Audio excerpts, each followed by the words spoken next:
I want to talk about mental well-being and social media.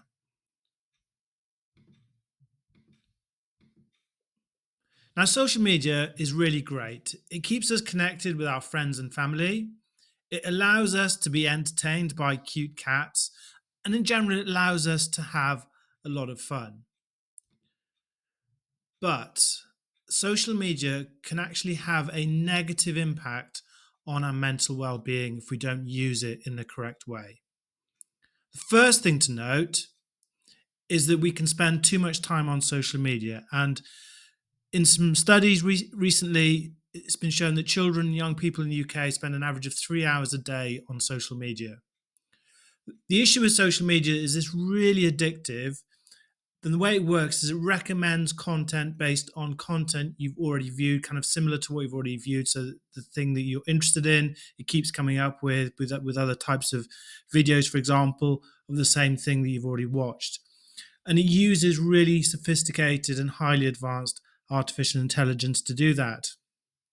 And social media is actually designed to keep us engaged, to keep users engaged, so that we click on adverts and buy stuff. And that's the whole model of how these things are funded and how they're paid for.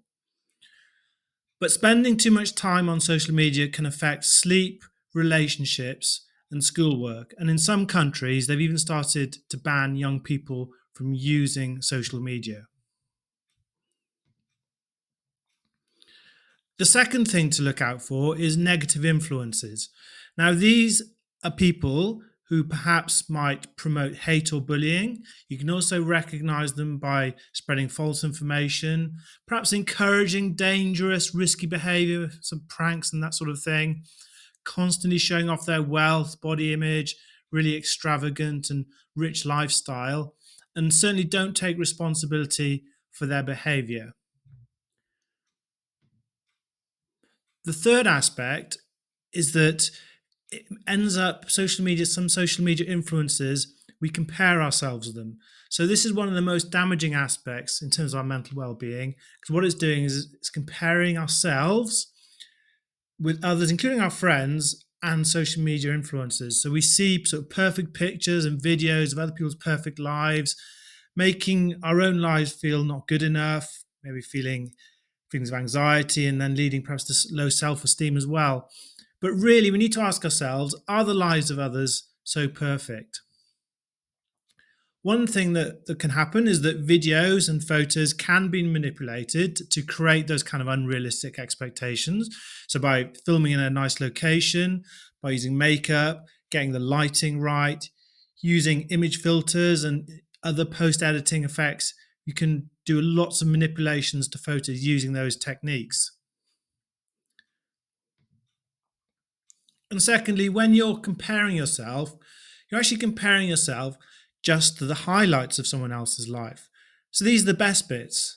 And that's the point. They've taken the best bits and that's what they're showing to the world. And a photo is really just a moment in someone's life. So you're not seeing all those rubbish bits where people get sick and are poorly. So you're just seeing those very select, chosen bits from someone's life. So how can you sort of help yourself navigate the social media landscape? Well, the first thing is really just to consider whether you should be on social media in the first place. That's really the first point I would say is actually, if you cannot be on social media in the first place, that's probably the best thing, right? But I understand the reality of the world and I understand you want to get involved and be connected to others and so on. That totally makes sense. So if you are on social media, then you just need to be mindful of how much time you're going to spend on there. Try to do other things. I don't mean to be patronizing in this way, but sometimes it's quite easy to get caught inside something and get drawn into something where you don't perhaps see the wood for the trees. And social media can end up being like that. So just do other things in your life. I mean, there's more to life than being on social media. There's all sorts of other things you can get involved with: sports, activities, going outside, going for walks, all those things. Make sure you're doing those to stay healthy. And only follow people on social media who make you feel good about yourself. If you're just scrolling through all sorts of videos and pictures and things, maybe not making you feel so great, maybe turn that around a little bit and try and use positive role models, try and find positive role models, positive influences who actually do make you feel good about who you are and good about yourself. But the overall key message, and this is a very difficult thing to do, but don't compare yourself to others. Try to compare yourself to the person you were yesterday. So that's really about growth, development for yourself, right? You're comparing yourself with yesterday, and then you can see the growth, you can see the progress, and that will make you feel good about yourself. If you are concerned about your mental well-being, please do talk to a trusted adult, a teacher, parent, any relative. Also, there are lots of organizations out there that you might be well aware of that they can also offer support as well. So please do report it if you're feeling in any way concerned about your mental well-being. Now, in the remainder of the session, what I want you to do is just to have a bit of a discussion with your classmates as a class and just consider these questions. So, what do we really mean by don't compare yourself to others? Compare yourself to the person you were yesterday.